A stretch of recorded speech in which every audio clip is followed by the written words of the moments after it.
Good evening. It is October 11th, 2022. It is 7:02 p.m. Welcome to the San Marino Unified School District Board of Education meeting. Here is Jane Chan. Thank you, Dr. Choi. Calling this meeting to order at 7:02 p.m. We already went through that. So I think our Pledge of Allegiance today will be with Ms. Diana Wang from Valentine Elementary School. So if you'd like to take the podium. Okay. I would like to extend a warm welcome to Superintendent Dr. De La Torre, distinguished board members, and all those in attendance tonight. My name is Deanna Wong, and I'm a fifth grade Viking at Valentine Elementary School. I am joined here by my principal, Miss McAlpine, and family. In the audience are my mom, dad, and brother, Hughes, a ninth grader at San Marino High School. I am here tonight representing Valentine Elementary. My Valentine career began in first grade with Miss Allen. Throughout the days of school, my memories include watching movies or bringing board games to class. And aside from meeting new friends, I grew physically and mentally stronger. Moving on to second grade, the school and I encountered online classes. Though the lessons were still exciting and fun, I missed seeing my schoolmates in person. In third grade, I experienced virtual classes for another school year with Ms. Cox. Despite the challenges, those online courses played a massive role in my upbringing as they taught me about time management and responsibility. Eventually, I was back in person at Valentine with my fourth grade teacher, Miss Badaloff. Coming back to school was a new experience, and I soon found myself with different possibilities to choose from. This year, I am a fifth grade student taught by Miss Pfeiffer. It is essential for fifth graders to show heart, especially since we are the role models for the rest of the school. Heart stands for helpful, empathetic, acceptful, respectful, and traitful traits that will help us be successful now and in the future. Most importantly, Heart is training us to become independent and responsible as we prepare for middle school and even the high school. There are lots of exciting things happening at Valentine Elementary School right now. In kindergarten, students are learning about the weather and the 5 senses in science. They have completed the iReady diagnostic test and are now using it on their iPad for reading and math instruction. First graders will be going on their first field trip this Friday to see the live musical production of Annie. Valentine even has 3 students performing in the musical, which is so cool. Students in first grade have been learning about fables and fairy tales and have been focusing on reading fluency. First graders have also been learning about apples, fall leaves, and nocturnal animals. Currently, second graders are starting an ELA unit called Nature Watch and will be learning about animal homes, plant life cycles, weather, storms, and ocean life. In third grade, students are nearly finished learning all cursive letters, working on multiplication strategies, and learning about the weather and climate. They are looking forward to cooler days and rain clouds in the sky.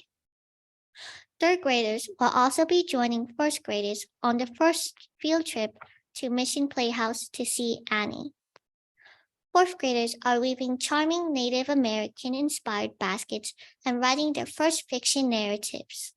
Students are also studying how the earth changes in science and will be observing an area on our campus for short-term changes to develop a model of long-term earth changes. Fourth graders will be making predictions about how our area will look in 10, 100, or even 1,000 years. Meanwhile, fifth graders are learning to become responsible for middle school by switching classrooms and teachers for math. We also have the opportunity to participate in after-school band or orchestra twice a week, even if we're beginners. This can lead to many of us joining the wonderful music program at HMS next year.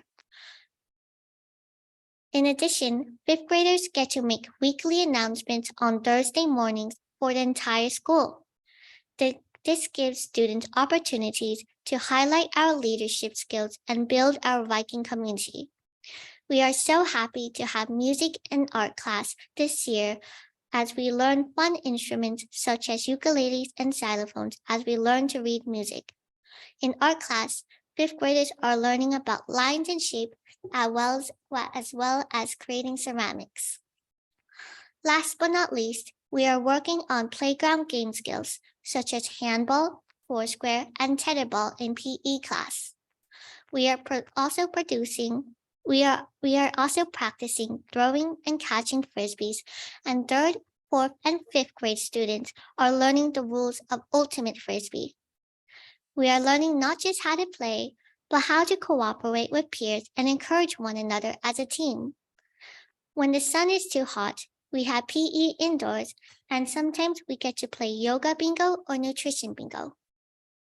Today, as I welcome you to the San Marino Unified School District Board meeting, I would like to pay respect to our country and our flag. Please join us as we recite the Pledge of Allegiance. Please stand quietly and respectfully. Put your right hand over your heart. Ready, begin. I pledge allegiance to the flag of the United States of America and to the republic for which it stands, one nation, under God, indivisible, with liberty and justice for all. Okay, Diana, if you want to just stay over here, and Vice President Sean, if I can have you come up for a photo. Sounds like you're very busy now. Right over here. We're gonna take a photograph with you. We're gonna present you with the certificate of appreciation. Thank you for coming here this evening and for participating in such a very lovely way. Thank you so much. I just stand here, Diana. Yes, please. 1, 2, and.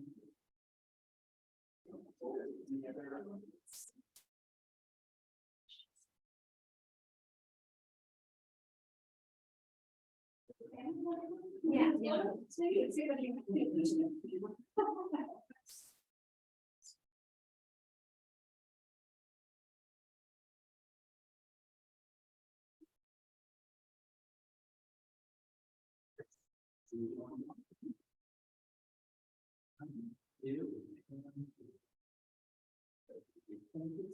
Thank you so much. You did a wonderful job. You're very good.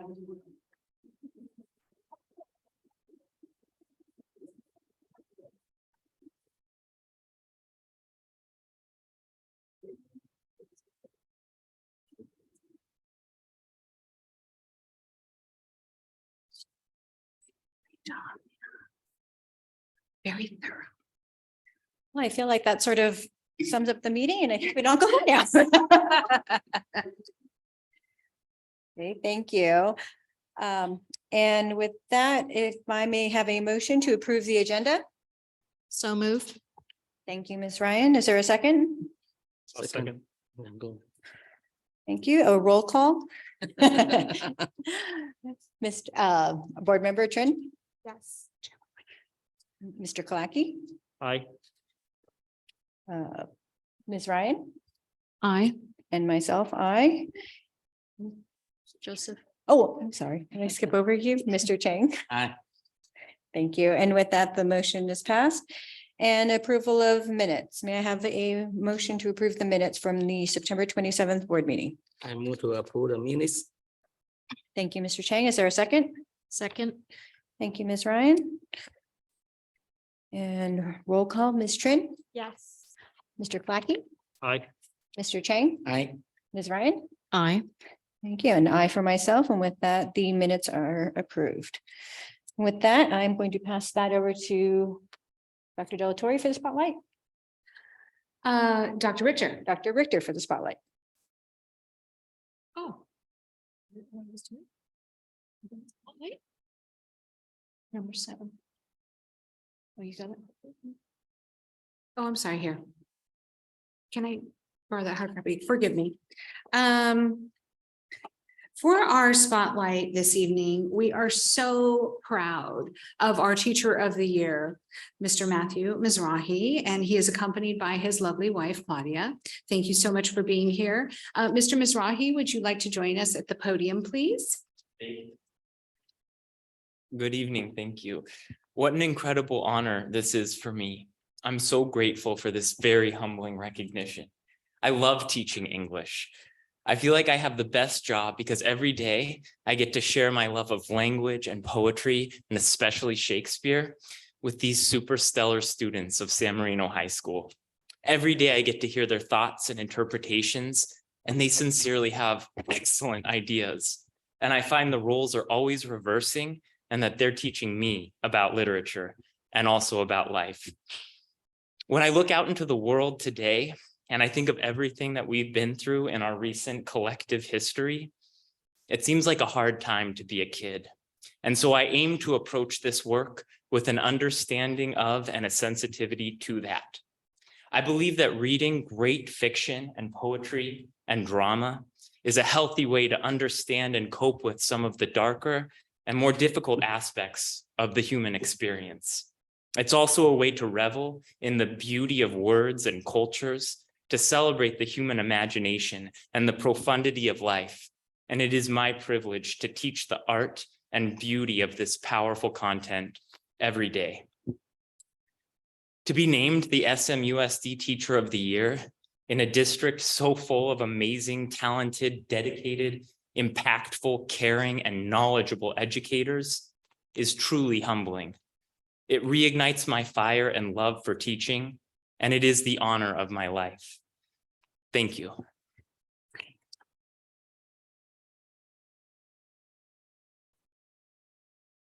Thank you so much, Mr. Mizrahi, and I can't tell you how proud of you we are. It was so nice to celebrate you and the success that you have had as a professional educator at San Marino High School.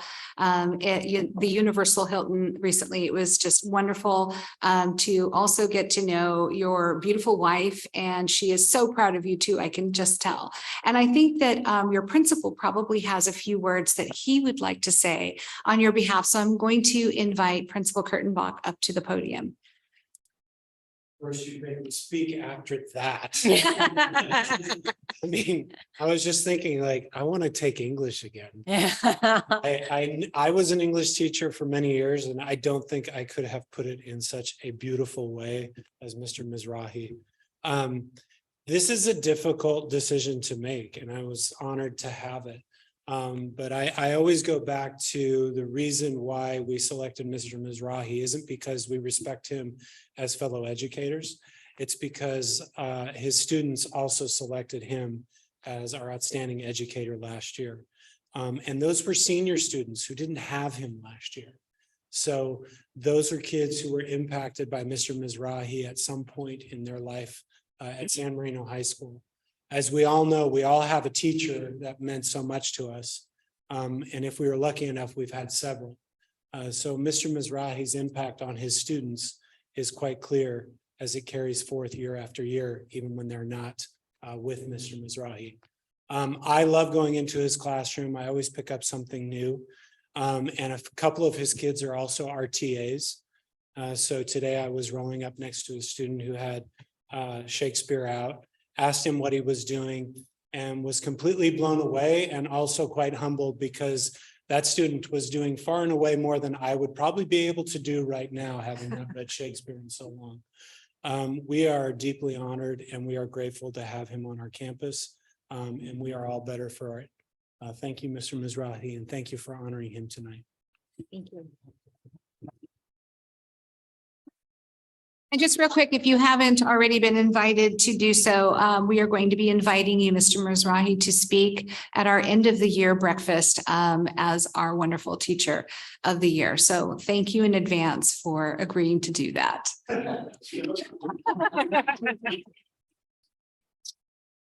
Thank you very much. It was a pleasure to celebrate you along with the other teachers, just because of the work that you've all been doing. Clearly, you love your job and that makes such a difference. So thank you. Okay. And with that, we'll move on to public comment. The Board of Education has adopted Board Policy 9323B to ensure the public's right to be heard in any matters pertaining to the San Marino Unified School District. Persons who wish to provide public comment will have 3 options to submit public comments. Submit through an online form. 2, request to speak during the meeting via Zoom. 3, request to speak during the meeting in person via the public comment card. To submit through an online form, the public may submit public comments for the open or closed session on October 11, 2022 from 11 a.m. through 3:30 p.m. Comments received during this time will not be read during the meeting, but will be provided to the Board of Education. Please submit comments at https://bit.ly/BOE101122. During public comment, the meeting will pause.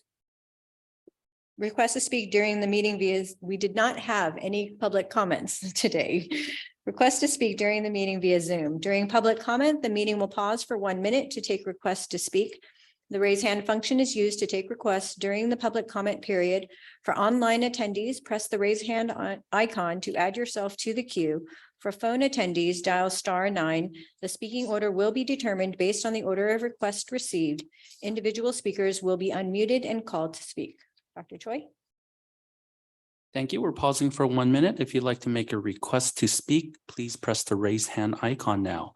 If you'd like to make a request to speak regarding matters that are not on the agenda or items in the consent or information sections, again, please press the raise hand icon now. If you would like to make a request to speak regarding action items on the agenda, please make that request by clicking on the raise hand icon as well. We will check to see if there are any requests when the minute is up.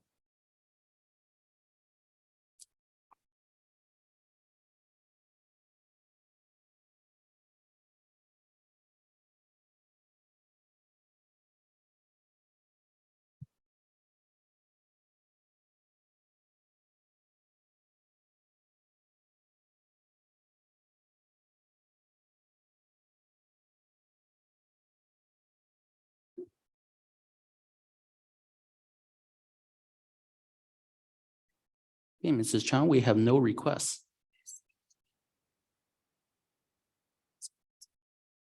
Sorry about that. Thank you. Thank you, Dr. Choi. Request to speak during the meeting in person via the public comment card. Please complete the public comment card and submit the completed card to the designated drop box with the assistant to the superintendent. Opportunities for public comment are offered prior to closed session and at the start of the regular open session for matters not on the agenda and for matters on the agenda. The Board of Education reserves the right to add a public comment period prior to any individual item on the agenda. 5 minutes may be allotted to each speaker and a maximum of 20 minutes to each subject matter. However, in the event there are more than 4 speakers on the same subject matter, the board president retains the discretion to adjust and limit the time allocated to each speaker to ensure that all wishing to speak will be heard within the 20-minute allotment. Communications from the audience regarding matters not on the agenda or items in the consent or information sections, please provide your comments now. For items in the action section of the agenda, please provide your comments prior to the board beginning discussion on those items. Are there any public comment cards? Thank you. With that, we will move on to the consent section. Do I have a motion to approve the consent section? I move to approve all consent section from A to G. Thank you, Mr. Chang. Is there a second? Second. Thank you, Ms. Ryan. And roll call, Ms. Trin, Yes. Mr. Clackey, Aye. Mr. Chang, Aye. Ms. Ryan, Aye. and I for myself. And with that, the consent section has been approved. And now for communication section, the communications from the Board of Education. Mr. Kalaki, would you like to begin? Yeah, so it was a great 2 weeks. As we led up to the homecoming festivities, the parade and the game. So I was as part of the rest of the board, invited to be a part of the homecoming parade, which is great to see the community come out and support the school. As well as working at the snack shop for the homecoming game, which was a great game, and congratulations to our team and all of our students for really showing some great support. Also, I did receive numerous calls recently regarding members of our school community that wanted to take the opportunity to voice their suggestions of how best to improve services and to help students in our special education community. And so I have conveyed all of those comments to Dr. De La Torre. And that's really the major parts of the last 2 weeks. Thank you, Mr. Clarke. Mr. Chang? I attend both of city council and the school board election forum. And at the school board forum, I'm also one of candidate. Yeah. And then I attend the Valentine Fair. Thank you for the Valentine PTA leadership and also all the volunteer to make this event successful. And then September 30, I attend a outside of school district activity. I feel very meaningful. This is my second time to attend. This organization called the Bilingual Foundation of the Arts. This is a Hispanic organization. They've been 49 years history commit to all the people in the greater Los Angeles. So each year they have art shows. So the board chair is my good friend. So he invited me to observe. So I feel very rewarded because besides I see our high school student performance at art, I can see the other ethnic group. Yeah. So we stay in the Lincoln High theater, yeah, the whole night. I also see the Chino Hill High School student. There's 20 students, and they observe for this show. And then the October 6th, I also attend a meaningful meeting. You know, as the chair of the health. For the CSC Health, so we get the funding, a joint effort with the USCK Medicine. So we have a kickoff meeting trying to help the community people to do the cancer screening. Yeah. So this is the first meeting. I hope once I have a detail and I can talk to the community people. And finally, October 8, I enjoy the cover PTA party. So I can realize, look like COVID-19 is gone. So the attendance is kind of crowded like before the COVID-19. Yeah. So I congratulate, the cover PTA leadership. Thank you. Thank you. Ms. Bryan? Thank you. So I also attended the City Council Forum. Wonderful to hear all of the candidates. Also been attending a lot of committee meetings regarding VAPA, STEAM, and safety committees. On Sunday, I had the fun privilege to join the Valentine Fair. However, I didn't get very far. I was recruited to work the Valentine Fair and so sold thousands of tickets. The kids had so much fun. I watched Chief Encontro get dunked in the tank, and I saw all the children dirty with chalk, and I told them to get more dirty because that's what your parents want. And I encouraged them to spend all of their allowance because it's for a good cause for them in the classrooms. I've also been working closely with CSBA in terms of programming. We have invited a number of assembly members to attend this year in December. So that's going to be a very exciting venue for all of us. And for the new candidates, school board members that will be joining us, they will also be attending the conference. And this year is in San Diego, right? Correct? I also attended an equity training, a leadership training on 5 practices of equity leadership. Happy Yom Kippur to my friends who are celebrating all this week. And I was saddened to hear some negative flyers went out, but as a community, we stand in support, and we can't allow negativity to be at our doorsteps.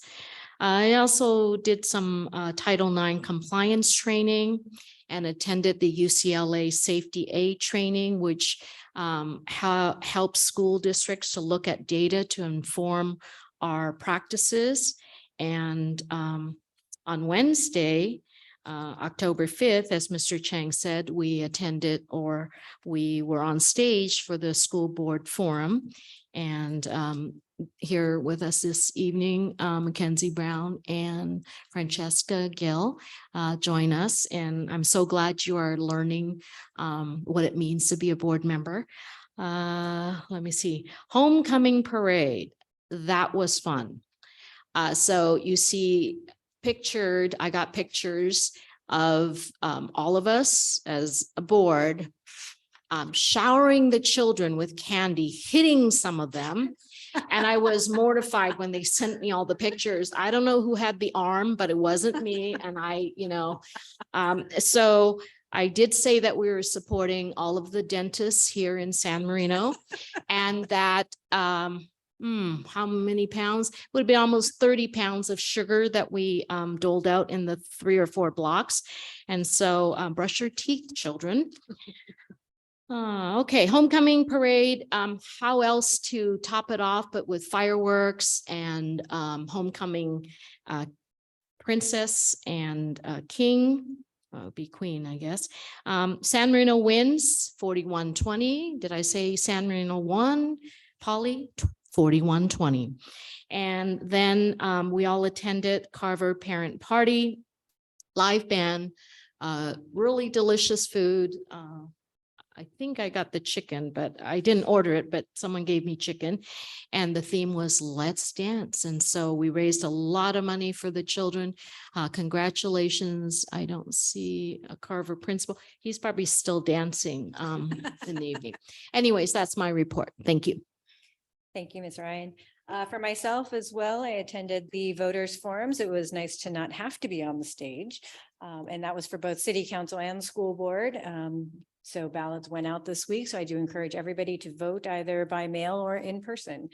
I also attended the Valentine Fall Fair and avoided getting chalked, as well as the Carver Parent Party, which was a blast. I think the highlight was probably seeing the auction go for Mr. Topalian and Mr. Caldwell to take some kids surfing. So we're going to see some really fun pictures out of that, I think. I also participated in the homecoming parade and watched the game, which was very exciting. In addition to that, in terms of some official board related activities, I attended the LOXTA meeting via Zoom, and it was a great opportunity to hear other board members and superintendents share about strategies for supporting teachers, especially new teachers. And then I promised I would report out on the Los Angeles County Office of Education, affectionately known as LACO, Ethnic Studies Institute. And so I was able to attend 3 days over the course of the last few weeks. And I wanted to report out on that. This is going to be a little bit lengthier than usual because it was a lot of information and really good information. So the participation in the Institute was paid for with Educator Effectiveness Grant funds. So I appreciate the state providing funding for engaging in this important work. In attendance was myself, Dr. Richter, Assistant Principal Kassam Clay, History Teacher Spring Hempsey, and Department Chair Casey Holcomb. And as I said, we attended over 3 days. We learned about ethnic studies legislation, AB 2016 and AB 101. We heard from the LACO History Social Science Coordinator, Michelle Herzog, about the curriculum adoption toolkit and student civic engagement. And we also heard from multiple speakers discussing implicit bias training, culturally proficient learning environments, teaching within ethnic studies philosophy, and creating a reflective classroom environment. And I say all of that as if it was very quick, and it was not. It was really taking some nice dives into the work and a lot of opportunity for reflection, both personally and as a school and as a district. I think the highlight of the time was probably interacting with other districts, however, who have already engaged in the important work of implementing ethnic studies, and they implemented it in a variety of ways, whether it might have been a specific course or it might have been an entire program. And we were able to learn from them. They called these bright spots, and we were able to learn from them and interact with them during planning meetings and open table sessions where we could see what their processes were. We could see how they set up their curriculum and how they set up their programs, and gave us an opportunity even to spend some time planning so that we could start looking at what we need to do to implement the state mandated ethnic studies curriculum over the next few years.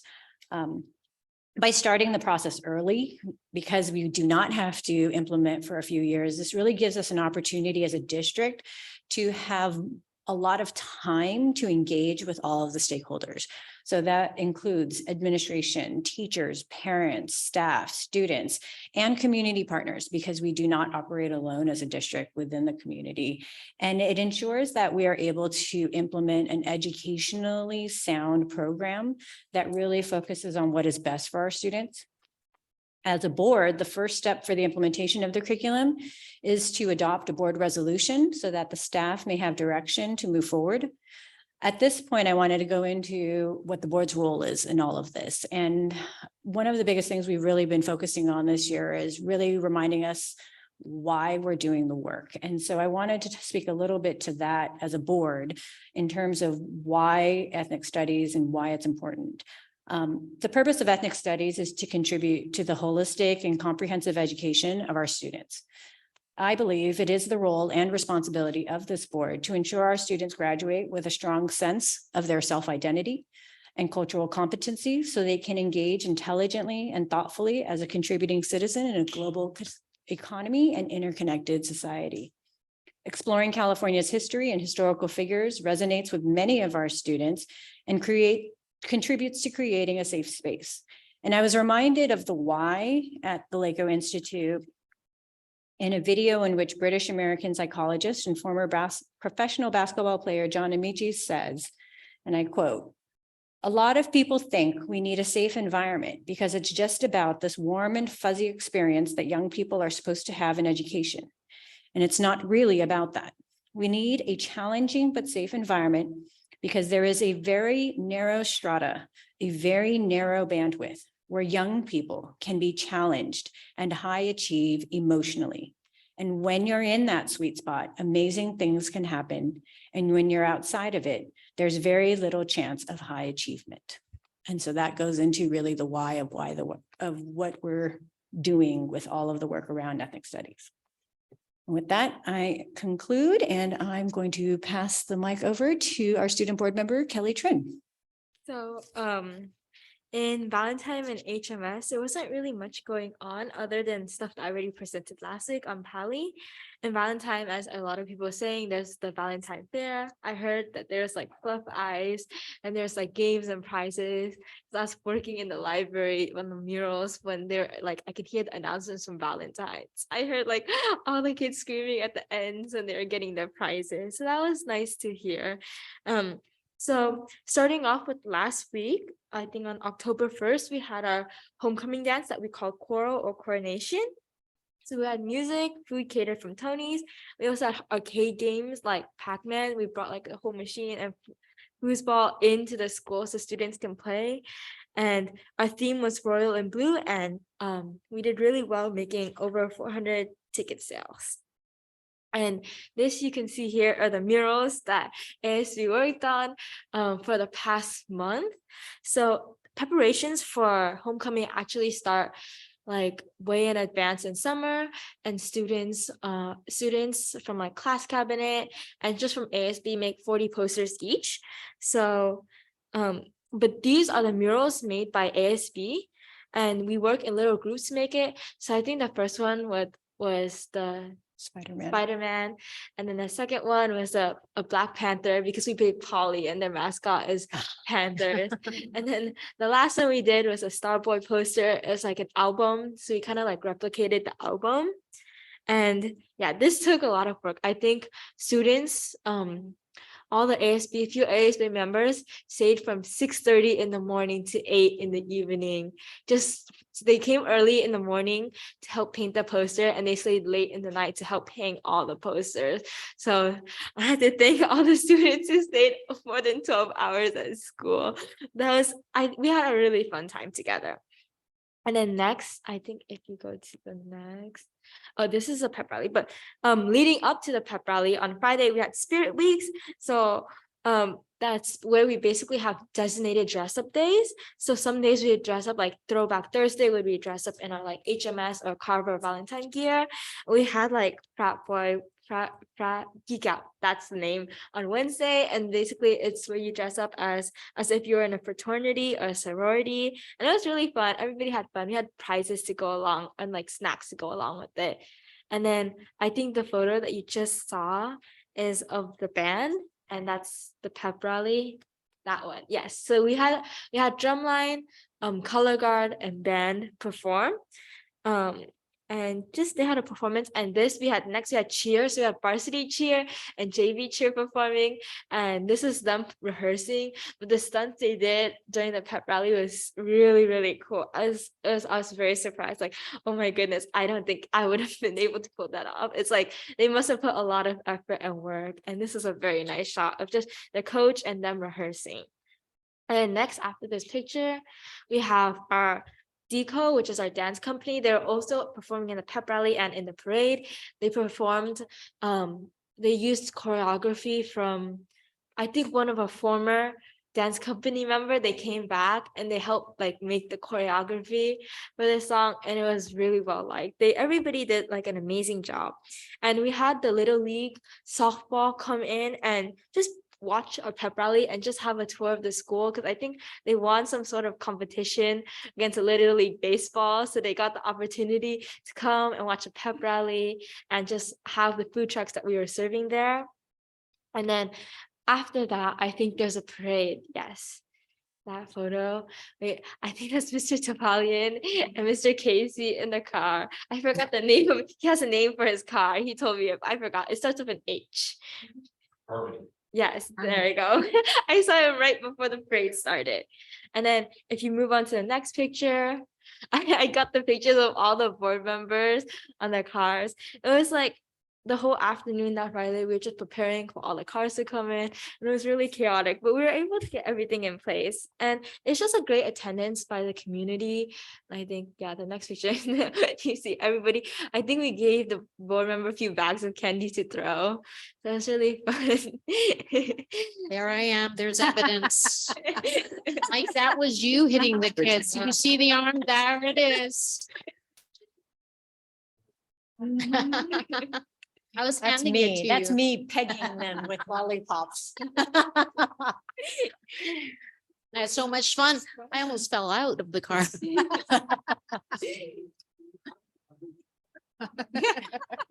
And I this don't want to is- get blamed when they get pegged. This is at the concession stand. So this is at the snack bar. Board member Kalaki was talking about. He helps the junior cab run the concession stand, and they're selling pizza, hot dog, candy, drinks, and all that stuff. It was really fun seeing them like walking in and seeing familiar faces working. You get to talk to them right before you head up to the bleachers. I think the next picture is also a picture of them working together. And it's really fun seeing them all work together. I think the next picture is football. Yes. So at the beginning of the football game, we have like a little tradition. We have a tarp and all the football players run through it. And this is the picture, some of the pictures that we were able to get. And it was really, really nice. I think the next picture should be halftime. Yes. This is Oh, the that's halftime show with the fantastic. fireworks and the color guard. So usually generally the band and color guard performs at the halftime show. And this year at the halftime show, there's also fireworks. I have to thank the PTA because they're the one who paid for the fireworks. It's a really nice addition to the game. Everybody loved it. You see everybody pulling out their phones for the fireworks. I think the next one is also, this is a picture of the fireworks and our drum major, Audrey Huey, and she's the one leading the whole band. And then this is like, I think moments right before a touchdown. I think someone caught it. I was able to get these pictures because one of the ASB members also works in yearbook. So I have all the pictures. So this is moments before a touchdown. And I think, is there one more picture? That should be last one, right? Yep. And that is all from this whole really busy week at homecoming. I'm really happy that the community was able to be part of the homecoming game, not just the high school, but like everybody from all different levels. I saw so many people at the parade. It's just like old teachers, just people with all the children holding their bags at the edge of the sidewalk. It was really fun being a part of the homecoming week and preparing all of that for the community. Thank you. I love the photos. So those were all taken by an ASB student Yeah. or a yearbook student. Yeah, the That's ASB great. student is a yearbook student. Yeah, so they're both in ASB and year. That was taken by Jenny. So she's the hospitality, but she's also in yearbook, I think, as one of the editors. So she has all these photos, and yeah, so she was able to capture some really great moments. Yeah, those are amazing. I love the photos. Thank you. And Dr. Delatorre, on to you. Yes, thank you, Vice President John, members of the board. I just wanted to remind everyone that the applications for the Facilities Advisory Committee are now available on our website. I did send something out to the public this afternoon, letting them know that the applications are available and that they will close on October 20th. And that the school board will be reviewing those applications and having a conversation about appointments on the 25th. So we look forward to that process. I also just wanted to reiterate that I am so excited about the fact that CSBA is awarding San Marino Unified School District with the Golden Bell Award for the COVID compliance team. Thank you, Dr. Floyd. And thank you also to board member Joseph Chang, who did a lot of work to make sure that the school district had a model program that really managed a worldwide pandemic here in San Marino very, very creatively and in compliance with the county and state guidelines. So thank you so much for all of your work on that. And we are going to be the recipient of that award on December 1st, 2022. And that will be at an award ceremony in San Diego. That will be right before the California School Boards Association conference. So we're looking forward to that. And you will hear more about that when we bring that award home. So other than that, I'm going to turn it back over to Vice President John. Thank you. And I just wanted to reiterate as well my appreciation to Joseph and Stephen and the members as well of those who served on this COVID compliance team. It was not done alone. It was done with the work of a lot of people from the community. Some of that work started with the school reopening task force under Dr. Wilson. And school board members, Lisa Link and Chris Norgard were on the board at the time. So wanted to say thank you to them for sort of paving the way in that regard. And then also to former board president Nam Jack as well, because these were all people who also share in the work that was done during a very difficult circumstances. So with that, we will move on to our information items. I think Dr. Delatorre, the board goals. Yes, and did we approve the consent section? Did we already get through that? Okay, yes, because you were texting me. Okay, yeah.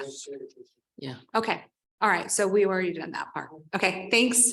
Thank you. Welcome back, Jason. Okay, so Yes, this evening I am going to be talking with the Board of Education about Huntington Middle School's action plan. And just by way of background, on August 1st, we met with the Board of Education at Huntington Library. And we engaged in a process that was facilitated by a CSBA consultant to develop the board's primary goals for the 2022-23 year and beyond. And there were 4 goals, which you see up on the screen currently. Thank you for making them readable. And we have, we're going to be removing the A, B, C, D that just kept us, in line with being able to keep track of them. But we are going to be removing reference because it is a little confusing. And we don't intend to have these goals stated in any particular order of priority. It is my understanding that they are all equally important to the Board of Education. So we have developing and implementing fiscal health and sustainability, creating a culture of service, demonstrating a culture of value and appreciation to San Marino Unified School District employees, and producing high quality global citizens. And the cornerstones for success as it stands currently are professional development, educating the whole child, data-informed practices, and providing a safe environment. So if we can scroll down to Huntington Middle School, which I'll be focusing on this evening. So directly after we engaged with the board in the goal setting process, the board made clear the direction that the district was to go in, and we met with our administrators for our leadership strategic planning session, which was on August 2nd and August 3rd. And during that period of time, we went through a SWOT analysis, which is evaluating the strengths, weaknesses, opportunities, and threats of each one of our school sites and departments within the school district. We also had read the 4 disciplines of what was it? The 4 disciplines of execution. I'm sorry. And so we read that book, and we were prepared then to present out and to follow the format in terms of developing what we refer to and what the authors refer to as wildly important goals. And so when you see WIGS on this report, that is what WIGS stands for, wildly important goals. So board goal A, which is develop and implement fiscal health and sustainability for Huntington Middle School, was something that the principal and assistant principal worked on to come up with their wildly important goal, which feeds into the board's broader goal. And that is Huntington will develop and implement fiscal health and sustainability by marketing programs and showcasing activities to sustain enrollment, which ties back to board goal A. So again, this just allows us to tie it back to the broader goal so that we can keep track of where we are and how we're going to go about achieving that goal. So we needed to develop an action plan in order to be able to achieve the school site goal and the board's broader goal. And so under activities, conduct showcase on February 23rd, 2023. How does that relate to developing and implementing fiscal health and sustainability?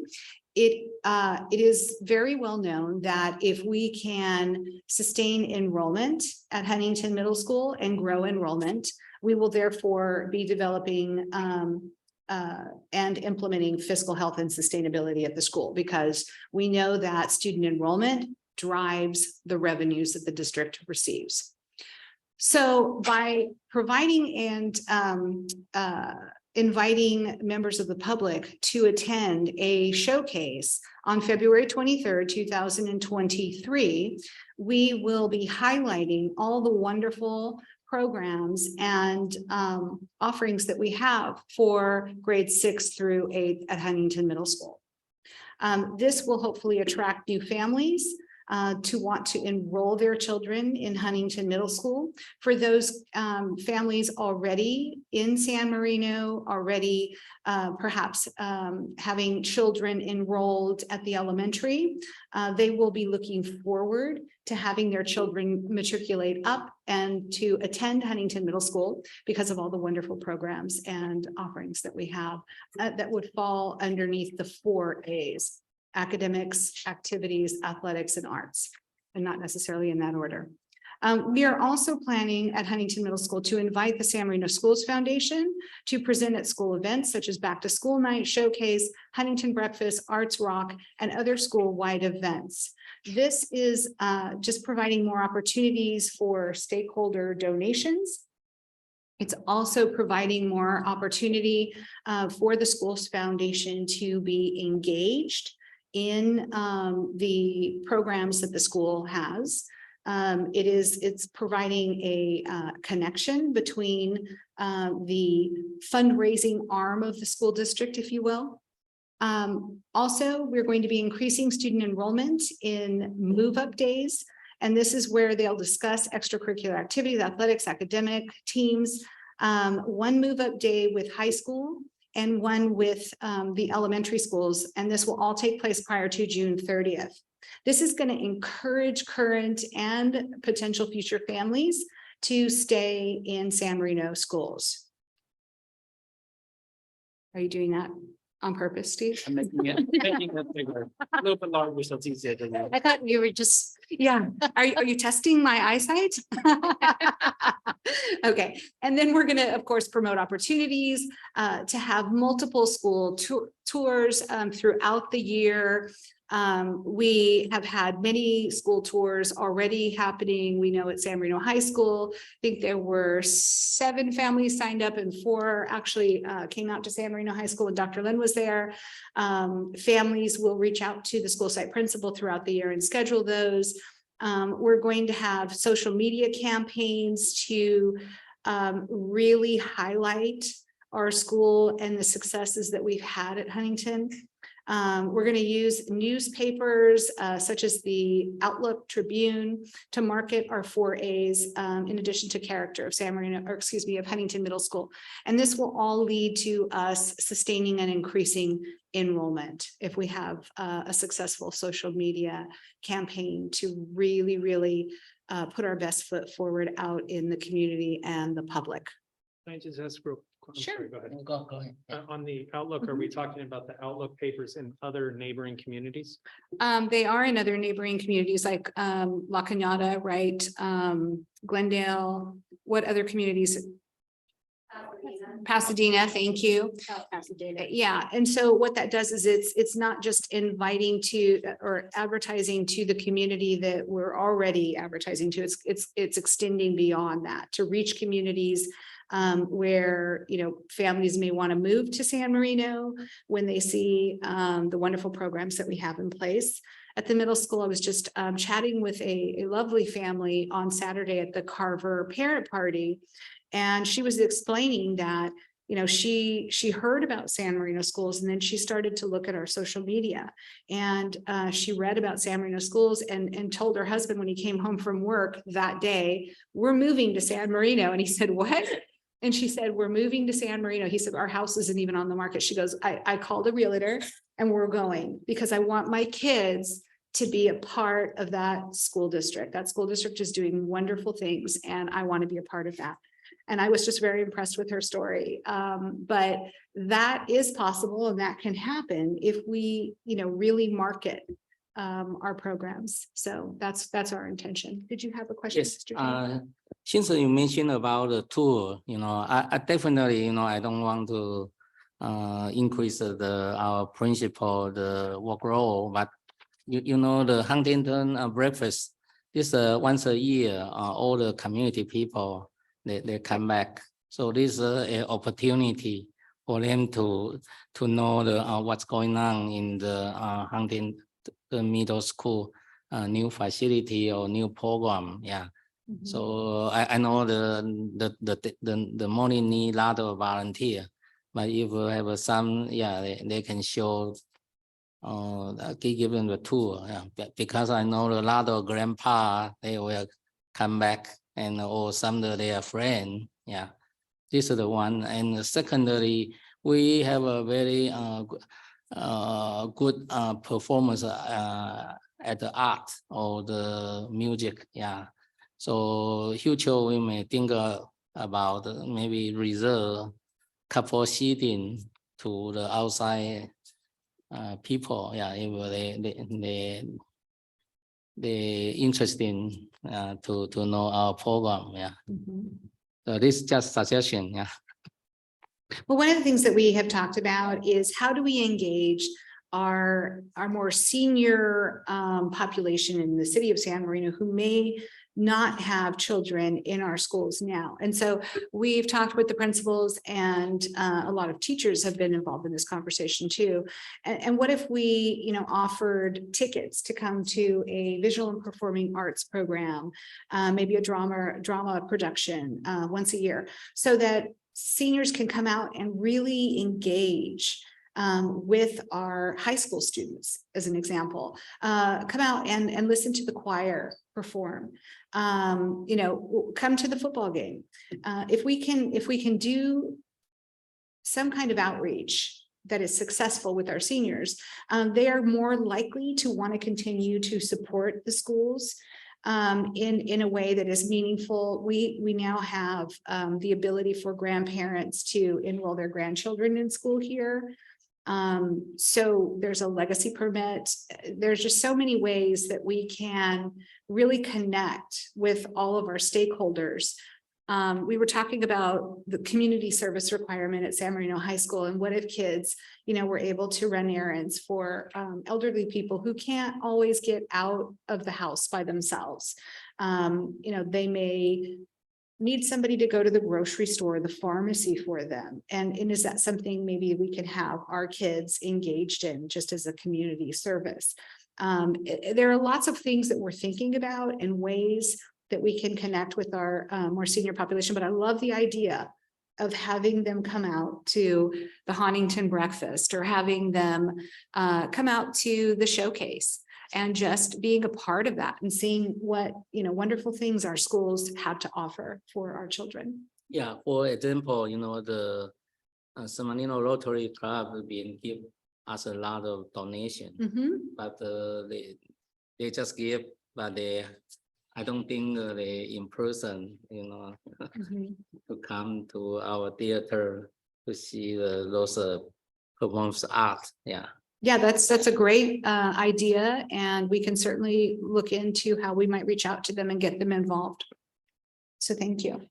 Okay, moving on to board goal B, create a culture of service. Huntington will create a culture of service through increased communication and visibility.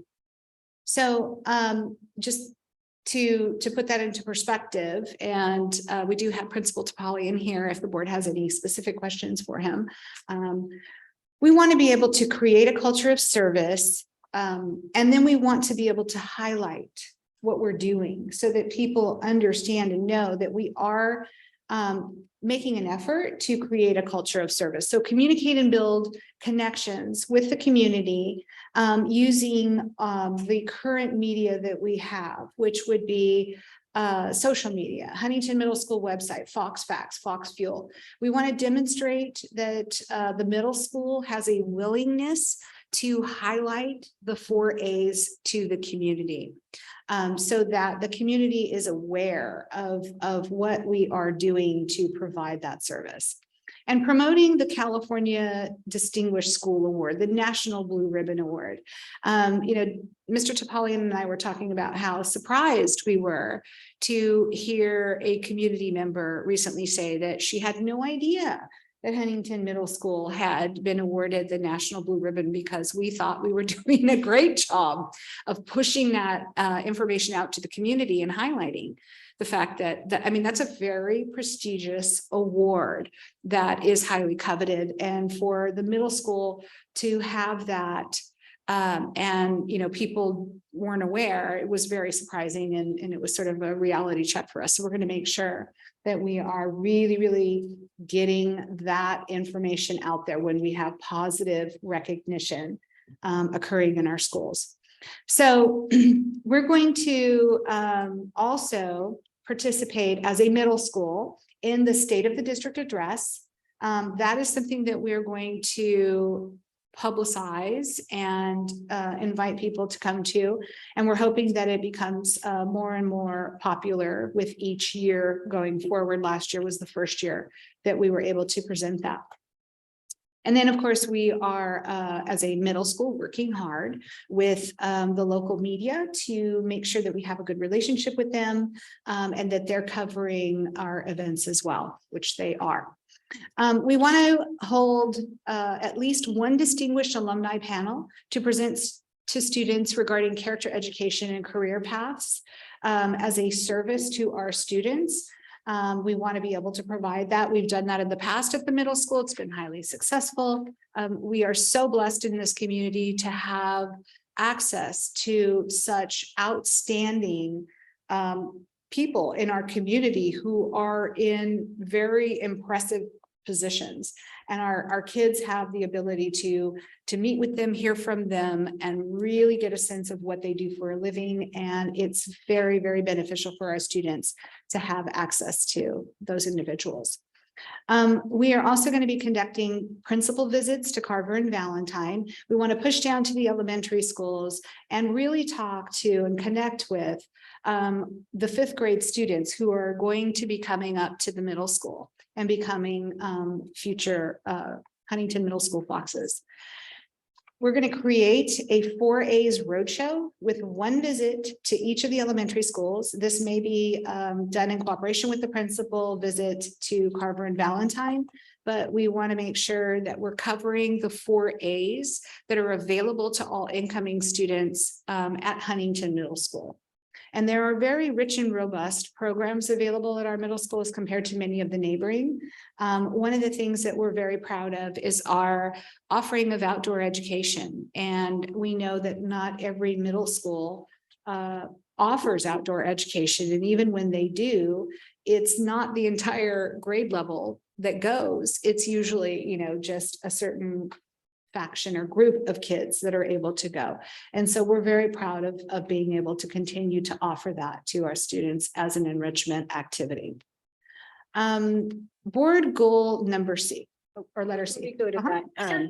So one thing that came up, and this was sort of in light of the homecoming activities, which reminded me about this, was if there's ways to connect up as well, because I love that we have a lot of things going down to make sure they're coming to us, but to even look at how the connections are between the high school and middle school. For example, can we invite, the bands from the high school, from the middle school to participate in our homecoming parade? Or I know some of the dance people came, and I think they're actually participating next month in the fall show with the dance company. And so I love seeing those connections, I think, especially with those activities where the students are really excited to participate and they really look forward to being part of the high school community when they move up, because I think once they get excited about the idea of going to the high school because they already see a taste of it, that's where we really capture their hearts to stay in San Marino schools. And I think we've done some of that in the past, right? Where we've had Huntington Middle School nights at the high school games. But we need to be careful with that. Right, yeah. Yeah. Yeah. A little bit different for us. We have to be very cautious with that, but we don't want to jeopardize our high school programs. So that's something. This will Kurt Mock and I, David, you're aware of, he is aware of. So we just have to be, the smart man knows the rules, wise man knows the exceptions. We got to find some exceptions to the rules. Yeah, which to me, I had to have them explain it to me 16 different ways, because I'm like, what do you, 20, but who's counting? Why does CIF see that as recruiting when they're our students and it's our schools? I mean, isn't the presumption that they're going to be coming up? And shouldn't it be the anomaly that they're going somewhere else? So for them to prevent us from doing that, because they claim that that's the school district engaging in recruiting, is mind-blowing. And so if there is a way that we can appeal to CIF to change that rule, I know you're making a face, I know, But I would be interested in trying to make that happen. So if there's a committee of superintendents that want to get together and change that rule, I'm all for it, because I just think that that's absurd. Well, I think we also have other avenues, though. For example, our SMCAA, they always played a big role in making those connections and really being able to go outside of the schools to sort of go around some of those. That was, and a lot of that is things that we used to do, but honestly, with COVID and other issues that came up, a lot of it have just kind of not really been happening. Not from lack of will or desire, but just, needing to get everything back on track again. So tapping into some of those other partnerships maybe are ways that we can massage our access. Highlighted program, you can focus on like our flag football teams, successful in the past, highlighting them at halftime, which gets our families in the stand, gets our community out. Great idea, yeah. He highlights in the basketball game, highlights in our battle programs. Are we allowed to invite our middle school intramural teams to our high school? Highlight our Okay, Right. okay, I like that.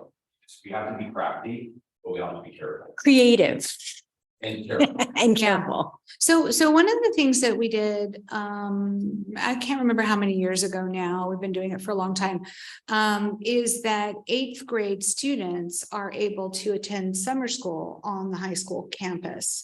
Which we hope will, provide those 8th grade students with opportunities to familiarize themselves with the campus and to be comfortable with the campus and want to attend San Marino High School when they are an incoming freshman. And so I thought that was a really creative, clever way that PT affiliates worked with the district to create a pathway for kiddos that would normally be attending summer school on their own campus to see what high school's all about, what it looks like, what it feels like. And I think that has been very, very successful. So we are always looking for ways to create opportunities for middle school students to have access to the high school and really feel a connection. We talked about visual and performing arts before in creating a program where there's vertical alignment, and the middle school students can work with the high school students on some performance or project. And I know in the past, Huntington Middle School has had students from the elementary in your drama productions, which I thought was very creative and clever. So those kids who are students at either Carver or Valentine who get to be in a Huntington Middle School drama production, what a great opportunity for them. And then they get a sense of what the middle school is like. And if they're embraced and they're made to feel connected and welcomed, that is a positive experience for those kids. So we're looking for ways. If you have any ideas, don't hesitate to share them. But that's really what we're looking to build. So thank you for bringing that up, because it's not just pushing down, it's also finding ways to connect up.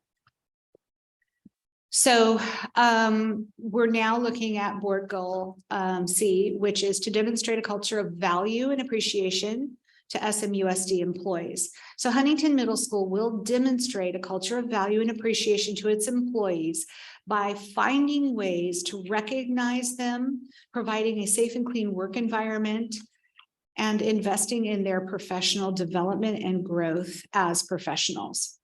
So the action steps in order for us to accomplish that at the middle school are as follows. We're going to be highlighting our campus staff in the weekly newsletter and social media, so featuring them, which makes them feel valued and appreciated and cared about and noticed. We're going to share faculty instructional highlights at each staff meeting and share them via social media. We engage in birthday celebrations every month, so people feel like they're part of the Huntington Middle School family when we recognize their birthday on campus. Staff life events and milestones are going to be supported by the Huntington Middle School social team. So things such as marriages, births, retirements, engagements, anything like that, the Huntington Middle School family is going to recognize and celebrate on campus. And then Huntington is going to continue to work with the district office and maintenance and operations on front of school safety improvements, and not just front of school safety improvements, but school campus safety all around. And evidence of us actually doing that as we speak. The Joint Regional Intelligence Center staff was here today with Principal Topalian to do a vulnerability assessment walk through the campus. They were also accompanied by Commander Tibbetts and a sergeant from San Marino PD, along with the fire department chief. Chief Rueda, as you are aware, is currently the interim city manager. So it's Mark. Do you know his last name? Starts with a D, Donald or something like that. Very, very nice, very talented gentleman who is, he has the title of chief. And so he works alongside Chief Rueda, and he will be stepping in for him in several capacities with the school district. He will also be invited to our school site wellness and safety meeting. And so he was there today for the JREC walkthrough. In addition to safety issues, we're going to be exploring a staff wellness space, which is which they're calling a Zendin, and supportive workspace in the curriculum lab, right? Is that correct? You want to talk a little bit about that? Students. Right. So when we're looking at right now, it's create a space for our staff to work. Mhm. So it's supported that brand will be in place. Right. And I think Huntington Middle School has done a great job of providing wellness services and support to their students. I'm sure most board members have been, all board members have been over there to see the wellness center, and even the library, and what they've done with the library space for kids is just incredible. It looks so welcoming. The space has been completely transformed, and it was done with very little resources. Actually, I was surprised that it didn't cost all that much to make that space as welcoming as it is now, but it's great for kids, and kids love it. So thank you to the middle school for doing that. Yes, Mr. Chang. The comment I have, I think this apply to for school, but you know, we have a health insurance for our teacher and the staff, but in reality, you know, when they get sick, I think they need to contact those insurance provider representative. I think they already assigned one to us, but I think they still have some the way they can increase for the service. Yeah, because I know when people they're sick, and then I don't think they have a mind to teach or to work. So we are in a health benefit committee. I think the next meeting I like to interview those health provider, you know, see what kind of the service they can increase. Yeah. Like they may have to call what kind of health coverage they have, and in case if they have some serious the disease, they may need to transfer. So that issue I think can help our teacher staff to relieve. Yeah. Yeah. Yes, and we do have really good benefits for our teachers and classified employees. They also offer counseling services and support through Health Advocate. So all of those programs are very, very helpful and supportive for our teachers in getting through any kind of life crisis that they may have, or long-term illness. So thank you, Mr. Chang, for bringing that up. I really appreciate it.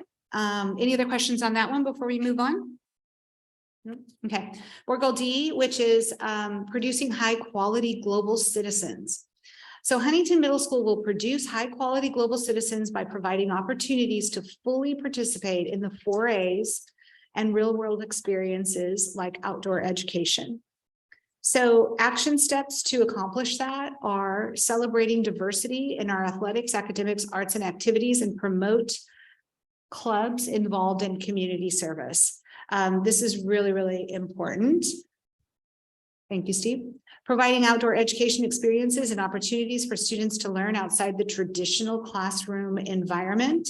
And I remember the board distinctly talking about, how are we providing opportunities for our kids to learn outside of the four walls of their classrooms, because that's really important in terms of creating global citizens. Promoting students enjoying school, so engage students through their involvement and participation in the 4 A's and school citizenship awards. Sharing mental health wellness messages regularly via Fox Facts, Fox Fuel, newsletters, etc., and providing student assemblies that explore and teach the fundamental principles of global citizenry. So that will help really make sure that we are creating global citizens for the future. And at Huntington Middle School, I think that will really help prepare our kids for their experience at San Marino High School. Yeah, one thing I wanted to say with regard to the citizenship awards, I think it's great what the middle school does with highlighting the different characteristics of character, of good character, because that's a very important part of building good global citizens, and to teach the student body that we're going to highlight and embrace and promote those characteristics, and that the student body can look up to those students that are doing that. So I think that's a great part of it. And I just wanted to say thanks for that. Thank you for that comment. We appreciate it. Okay, does the board have any questions for us on the Huntington Middle School Action Plan? Just related to the high quality global citizen. Since we are going to promote for 4A, so the activity will relate to the internship, whatever. Yeah, I think it's very important.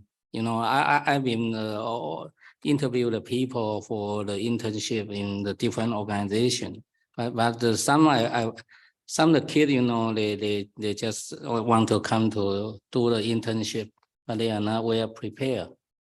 I think the school need to help, to prepare for them, like what is the motivation.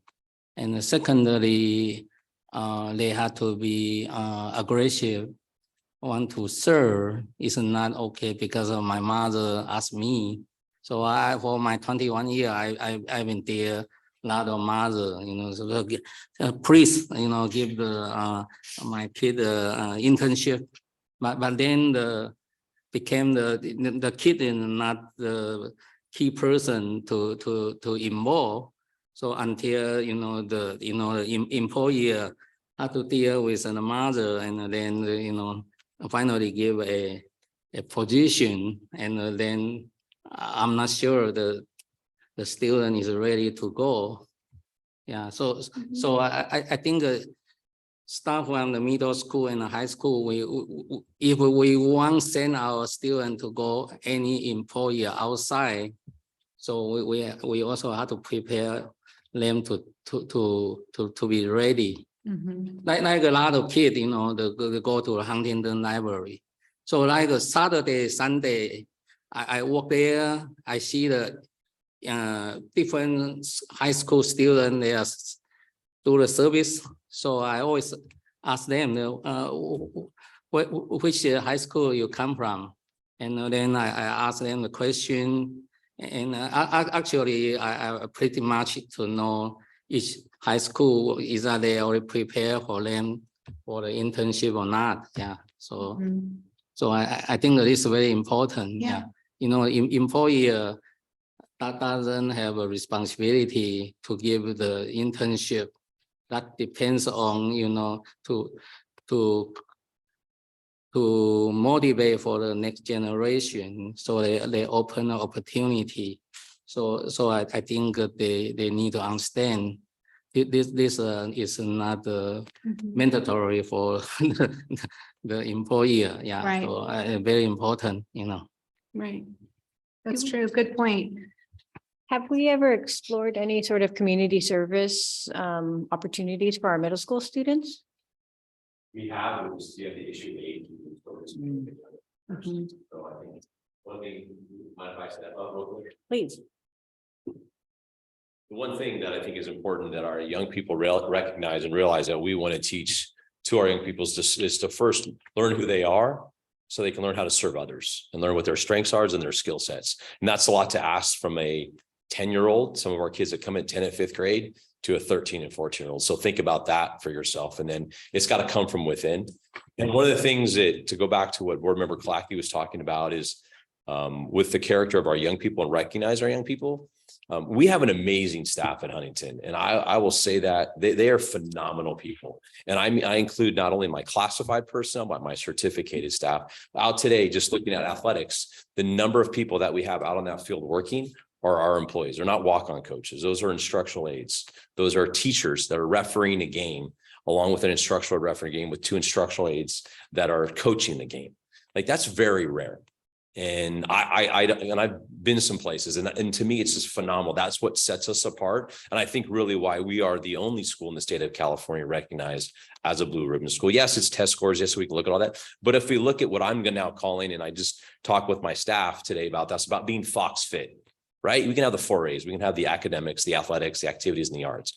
But I also put plus character. That's being fit. That's what's about raising young people, capable people. So when they go into Titan country, they can be successful there. And so that to me is extremely important. I shared that with my staff. So everyone at the staff meeting today got a Fox Fit bracelet. So I challenged them. I said, you can keep this for yourself to remind you what that means as a leader on our campus, right? As I say, my teachers are in charge. I'm just responsible for them that are in charge as a principal. So the teachers can look at this, hey, I need to remind myself. This could be a good reminder. Or if I can see like, hey, Dr. Choi, Stephen did really good today, but that's what he's supposed to be doing, right? But I've noticed that over the course of time, within 3 or 4 weeks, this guy's really risen above. He's beyond what I think. So I might award him with this, my own that I've had, or give him A golden bell. Yeah. A golden bell, which I tried to get one, but we didn't get one at Huntington for outdoor ed, but that's okay. But do you see what I'm saying? So it's something that I encourage my staff to do, because we have to do it. I have to do it as a principal. I want my staff to do it, but I also want my kids to do it. All 627 of them, which is 3 more than last year, by the way. So that to me is it's important. So I wanted to say that in recognition to what you said, but also what we're about at Huntington, as I shared that today with my staff.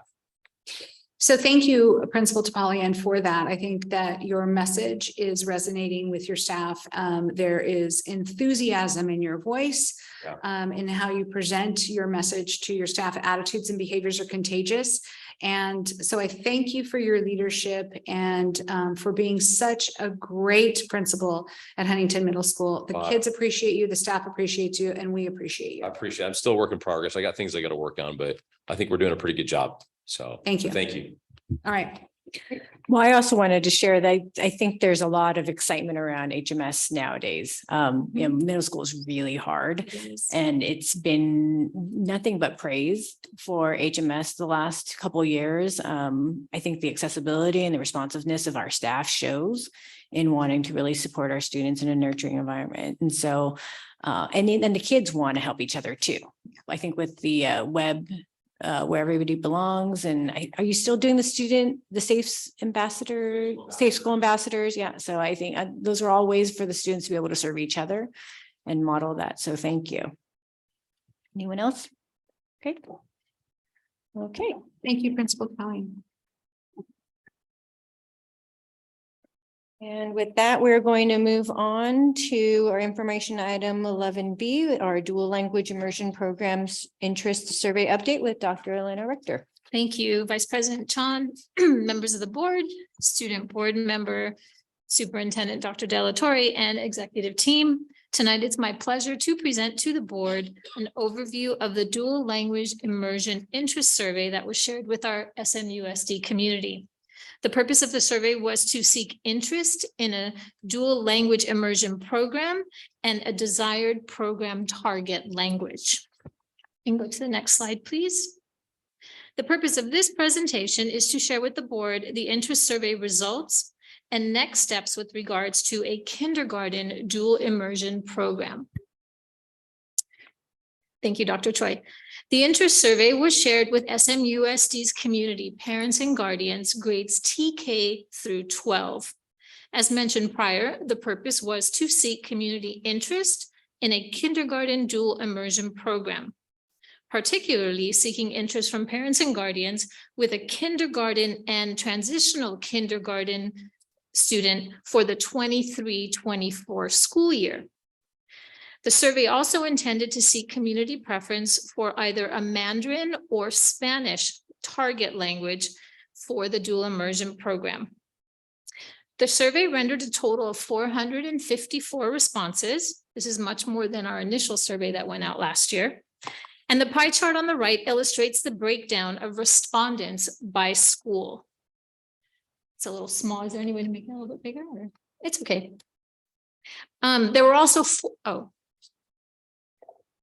as part of that pie chart, you can see that there were 4 very small sliver of that pie for unidentifiable responses. So we were not able to determine whether they were from Carver, Valentine, Huntington, or San Marino High School.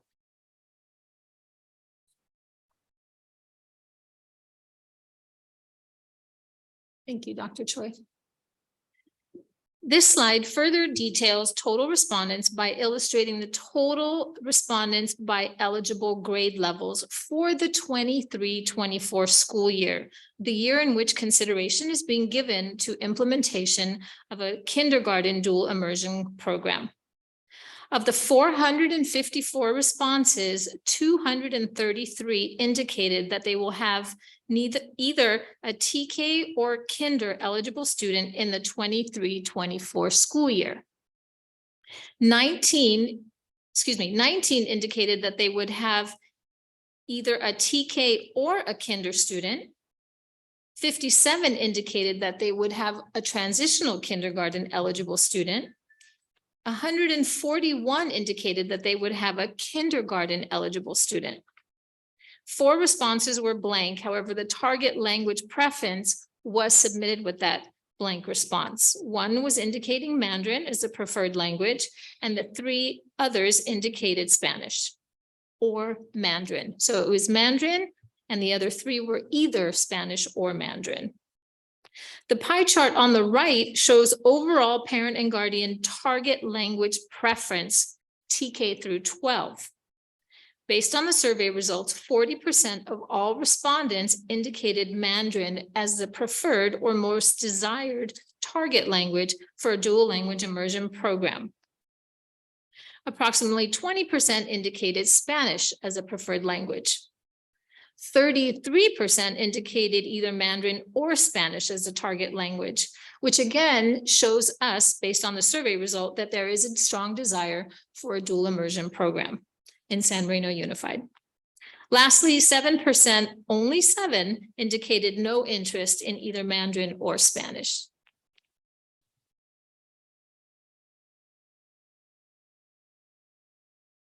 Thank you, Stephen. The survey interest was shared with SMUSD TK through 12 parents and guardians. As mentioned prior, excuse me, I think I went to the wrong slide. Now we're on survey results.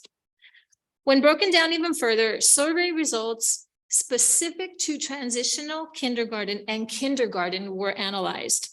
This is because the program will be targeting kindergarten for the 23-24 school year, and then eventually transitional kindergarten for the 24-25 school year.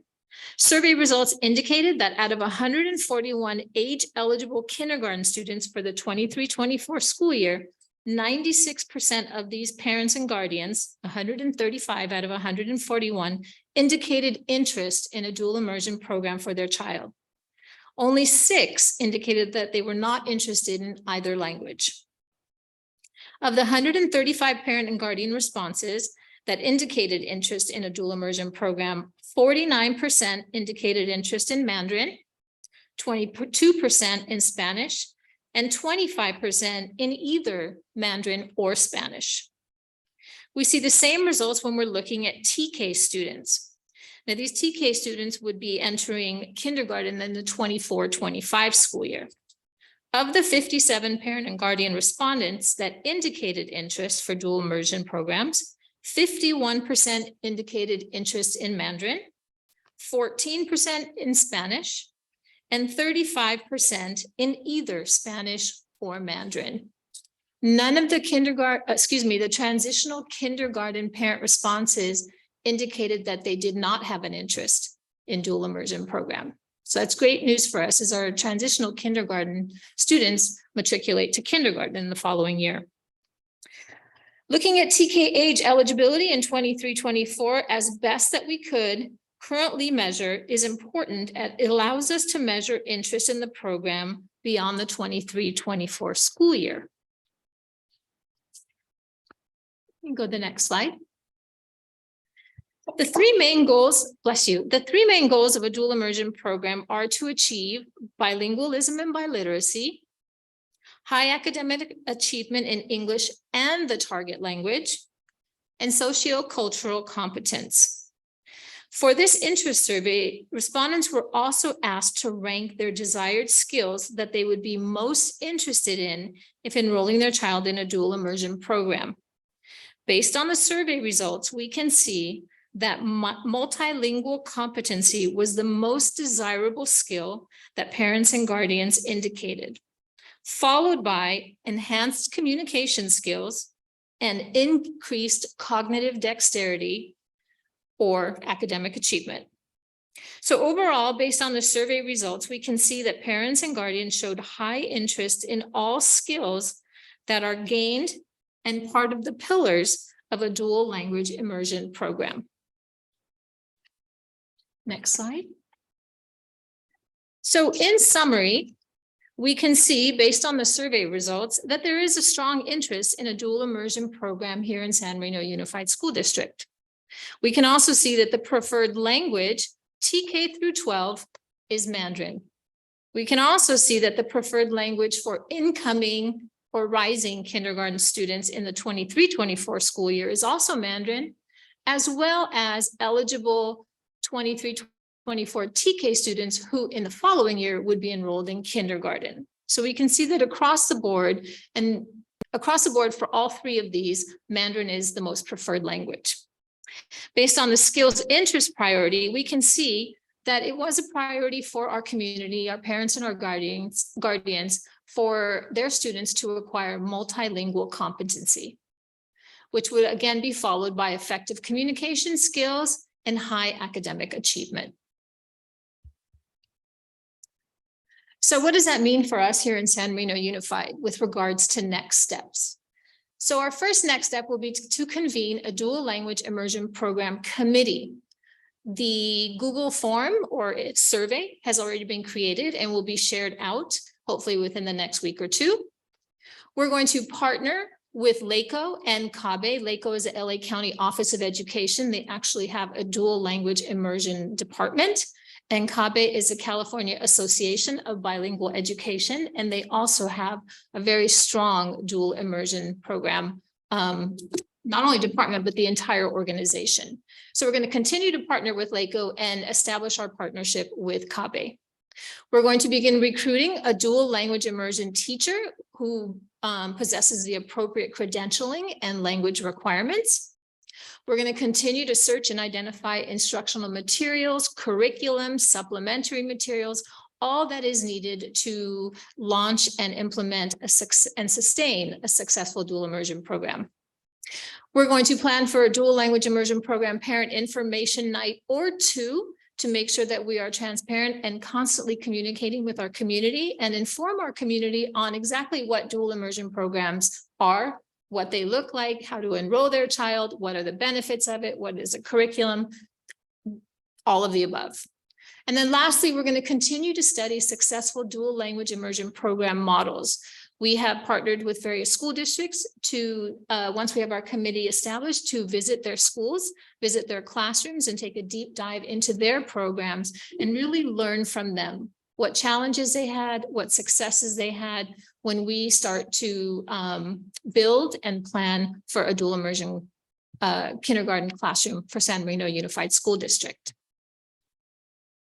And with that, that concludes my overview of the survey results for a dual language immersion survey. I'm happy to take any questions that you may have at this point with regards to the survey or the outcomes of the survey. Board members have any questions?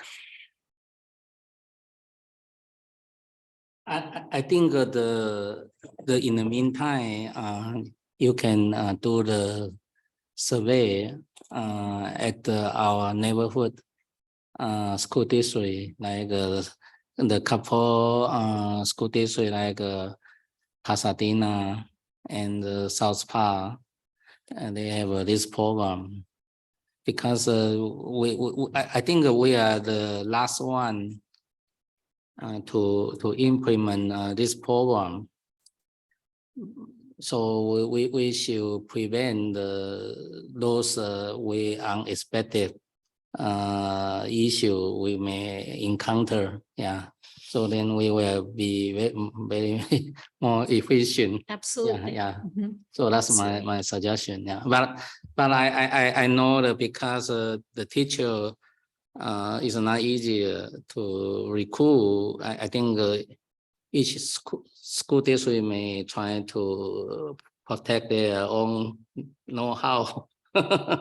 So they may not ready to share what is the issue they already encounter. Yeah. Yes, and if I may, that is one of the reasons that we would like to visit other school districts to inquire as to the process they used to secure a dual language immersion teacher, and work with higher educational institutions through some of their credentialing programs to see if we can partner with them as they graduate, teachers through their programs. Is a private school, they also have a dual enrollment, dual language immersion? Some do. Their credentialing requirements are very different than ours. Right. Because we are a public school.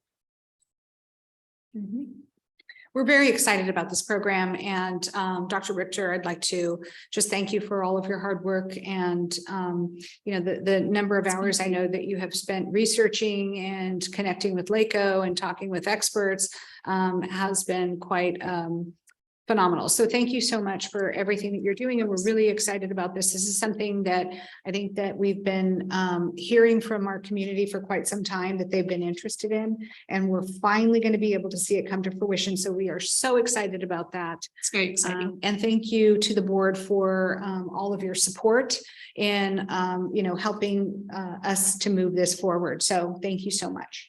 Thank you. I think one concern I have is parents may not understand what that term dual language immersion always means. So maybe when we do start communicating that out, taking like an extra paragraph just to outline like, this is what it is, as well as this is what it isn't. It's kindergarten, folks. I think there might be a misunderstanding sometime of thinking that this is a program that may be throughout elementary school, but it will be something that will roll up with each grade. Correct. And so I think everybody is going to go out and have babies now so that they can enroll them in the program in the future. Fantastic. So I know at least like 3 parents at the Carver parent party were pregnant, so they're going to all benefit from this. So Trying to tell us something. no, absolutely not. I've made my contribution to San Marino with 4 children. I'm good. Good at throwing baby showers, so let me know. No, I am good. Yes, we are going to also be putting it on our district website. That is some place that, or a platform that a lot of our parents utilize for information. And so once we shared it with the board, then we will put together a narrative for the district website as well. And I think just for the sake of, because these are younger families and recognizing they're not necessarily spending a lot of time on websites or Facebook. So maybe even looking into alternative modes of communication with, Absolutely. short reels, 240 character videos, infographics, really utilizing all of the different types of social media that Yes. parents, especially younger parents, are really tapping into. I think that's something we need to be really thoughtful about. Absolutely. Okay, thank you. That was amazing. And I think with that, we're going to move on to our action item. Thank you. Thank you. Thank you once again, Vice President Chan. As we know, National Red Ribbon Week is the nation's oldest and largest drug prevention awareness program. Each year in October, communities celebrate Red Ribbon Week to help raise awareness of the dangers of drugs through drug prevention activities and living a drug-free life.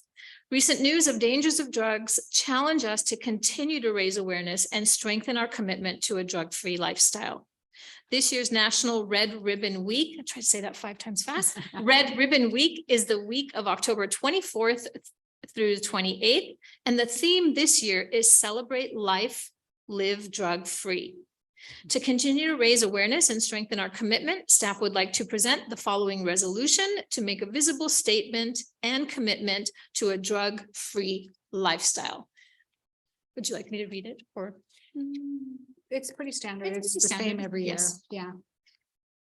So this evening, the staff is recommending that the San Marino Unified School District Board of Education adopt resolution number 8 in support of Red Ribbon Week.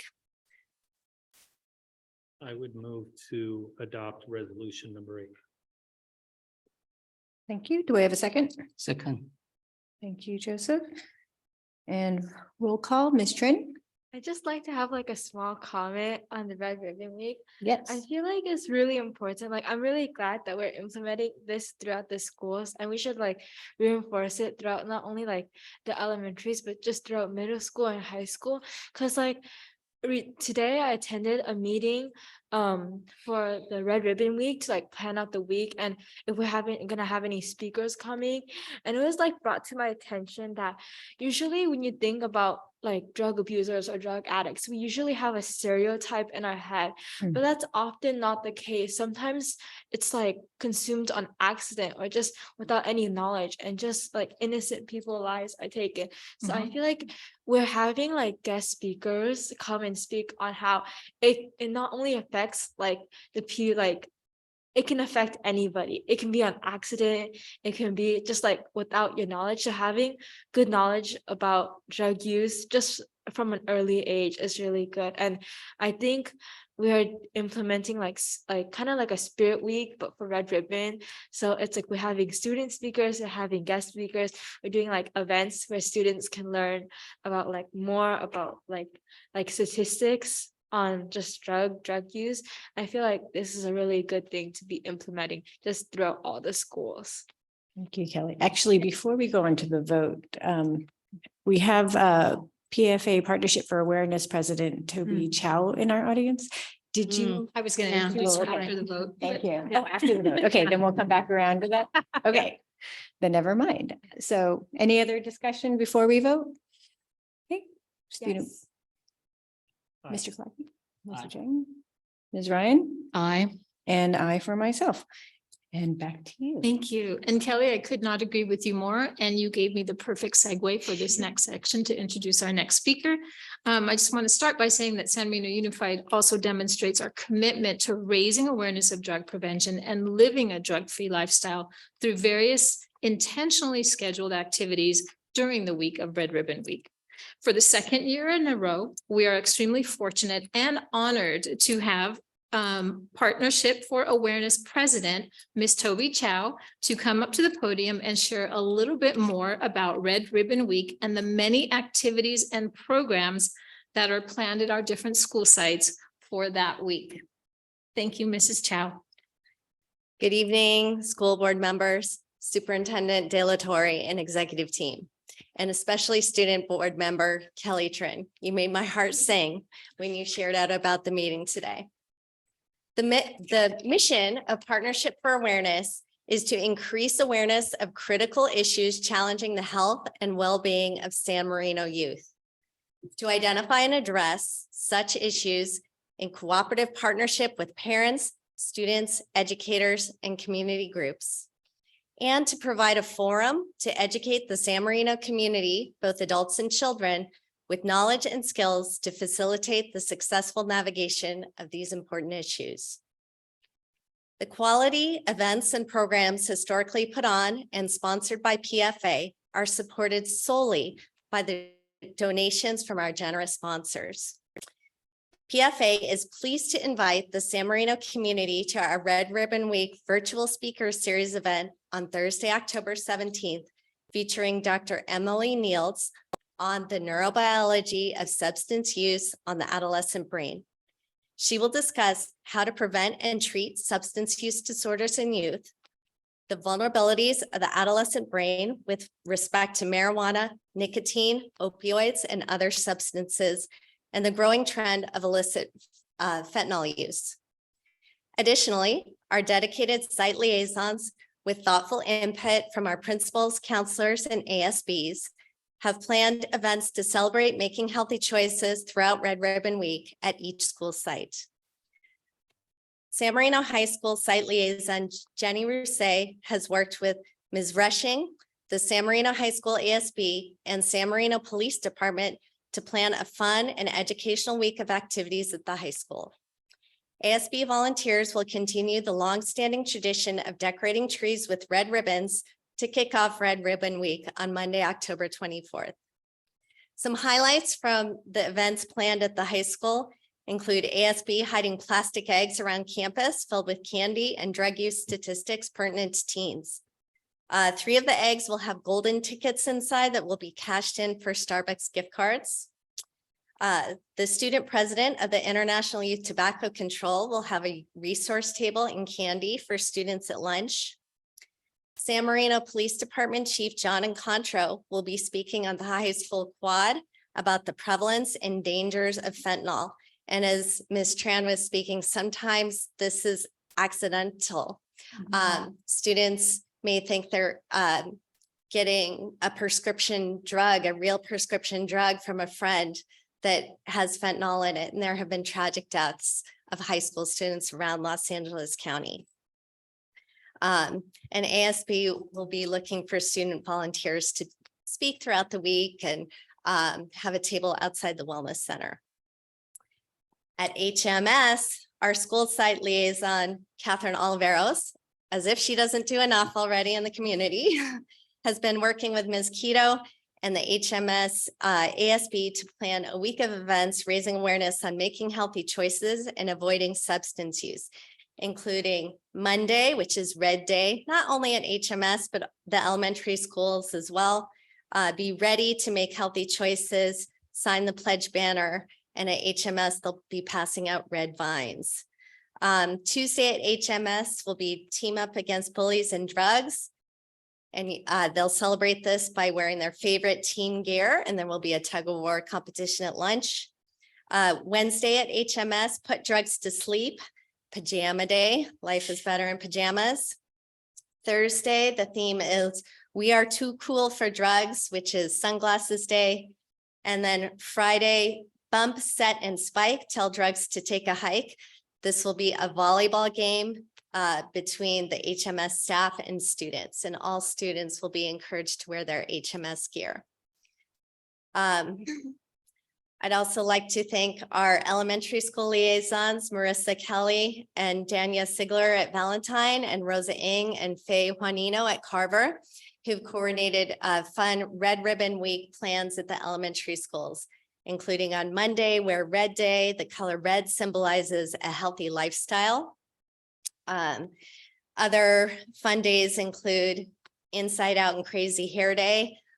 Learn to let your emotions out by identifying and talking about them.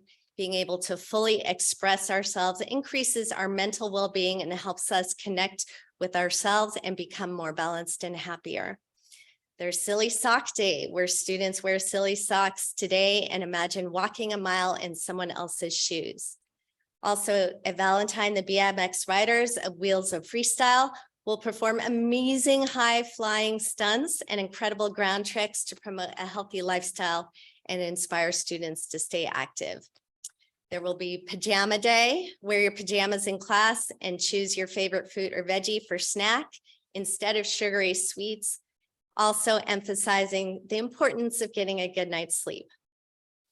And at both Carver and Valentine Day, Friday will be Spirit Day. So you wear your Carver gear or your Valentine gear to show your school spirit. And the Red Ribbon Week coordinators at each school will be passing out treats from Partnership for Awareness. Additionally, PFA is very pleased to announce the continuation of our school site grant program.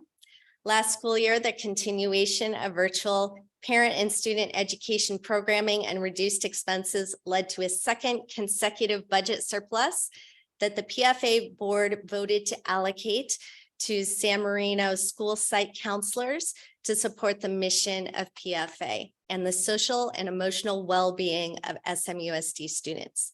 I am very pleased to share with you that the PFA board voted to allocate $10,000 in grants to support the students at San Marino High School, $8,000 for the students at Huntington Middle School, and $5,000 for the students at Carver, and $5,000 for the students at Valentine.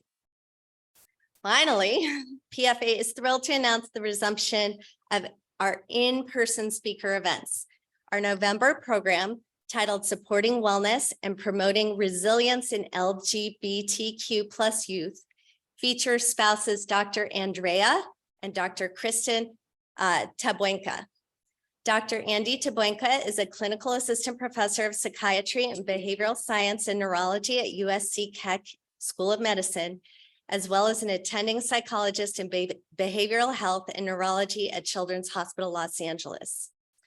Dr. Krista Tabuenca is transitioning from postdoctoral work to the faculty of UCLA's David Geffen School of Medicine in pediatric psychology. Throughout their careers, Dr. and Dr. Tabuenca have delivered numerous symposia and professional training on LGBTQ+ adolescent mental health and gender affirmative care. They have also published articles on parental support among trans youth and gender affirming behavioral therapies.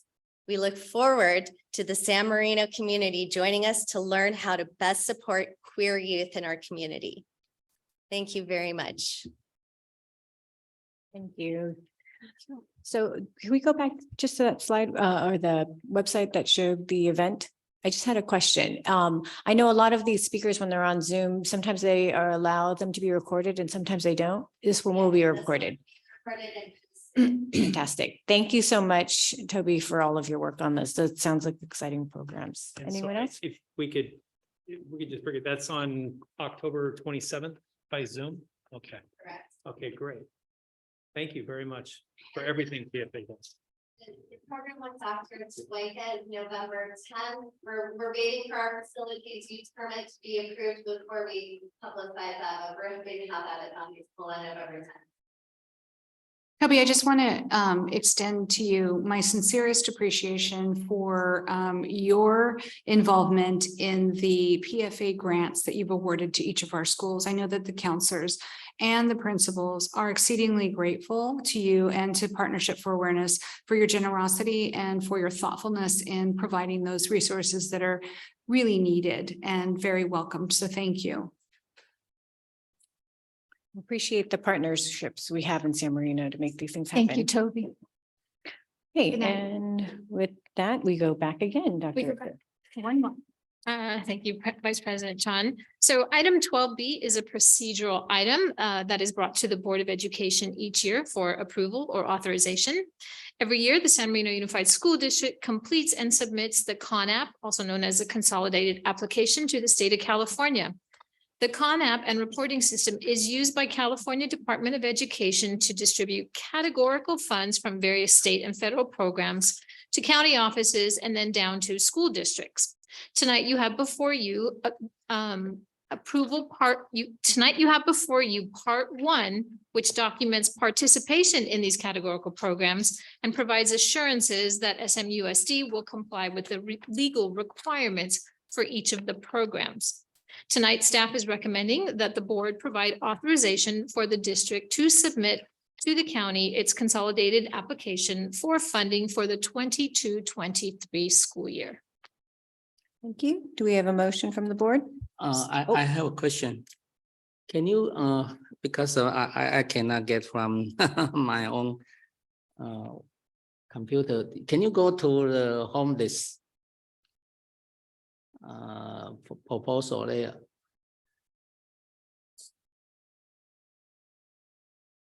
So I mean, each category, they have their own purpose. So for home-based education policy,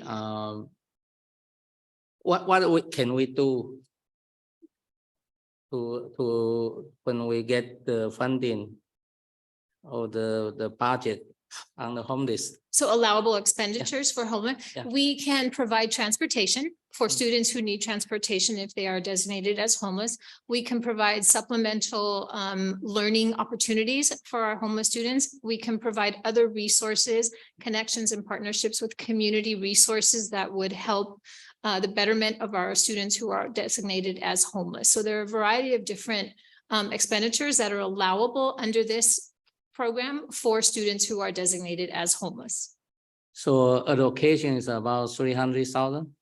For the homeless, it, can we go back? Under Title I. No, that's, yes.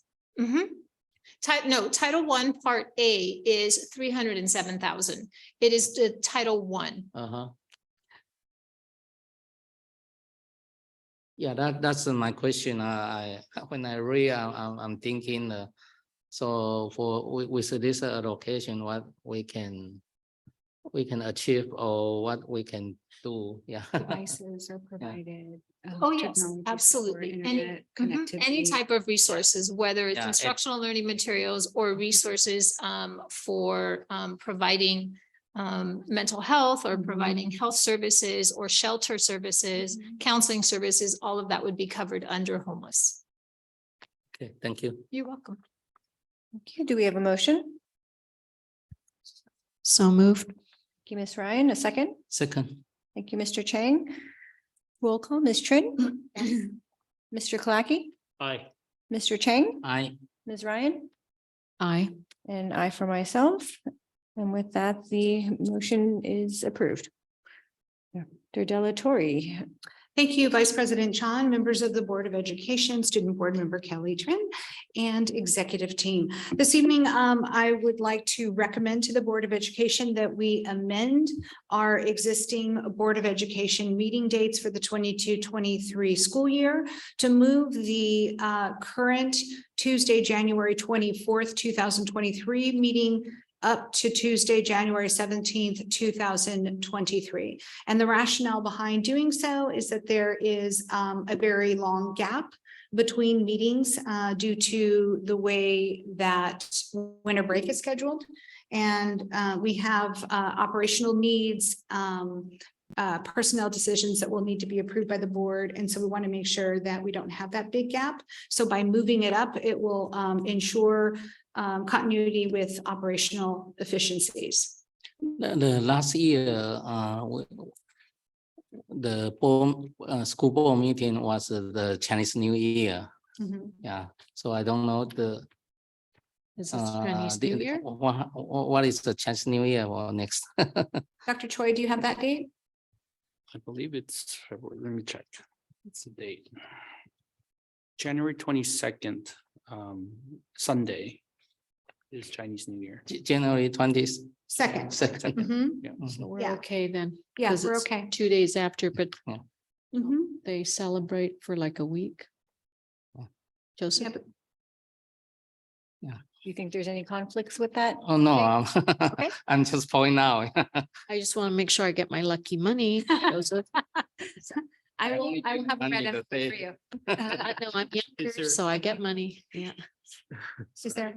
Is there an issue with it being close to or right after Martin Luther King birthday? Is that this The day Monday? before, it's Monday. The day the before, 7th. just because it would be a 3-day weekend. I don't know. if Yeah, I it's an don't issue. think so. I Okay. don't think it'll be an issue at all for us. We'll be back. Okay. Yep. So just to note then, at that point, we're really looking at November, December, and January. We will each have one meeting per month, Mhm. so need to be mindful Yes. of being efficient Yes. as well as covering everything we need to. And then do we have any idea of when the state of the district meeting might be? That is in February. Okay. So yeah, we'll be planning for that to take place probably February 14th, but I will need to check that. Okay.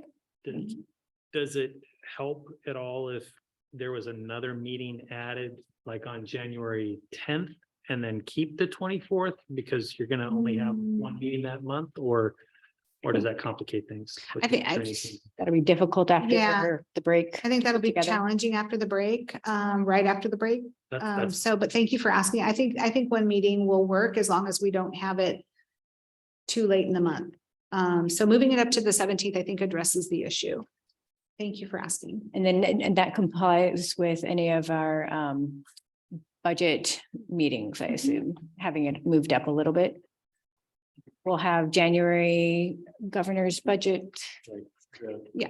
January budget proposal from the. And so what happens is that Dr. Lynn, provided he has the information from the governor's budget, depending on when the workshop is scheduled, will either be presenting that information to the board on the 17th or at the next available meeting. And then you would be getting information on the governor's budget in the weekly board memo. But we won't need to approve anything. No, it's just information. Okay, Mhm. okay, thank you. And with that, do we have a motion? So moved. Thank you, Ms. Ryan. Second? Thank you, Mr. Clarke. Roll call, Ms. Trin, Yes. Mr. Clarke, Aye. Mr. Chang, Aye. Ms. Ryan, Aye. and I for myself. And with that, motion approved. Do we have any other board superintendent discussion items? No? All right, with that, I call the meeting adjourned at 9:02 PM. Thank you. Wow. I know. Good job.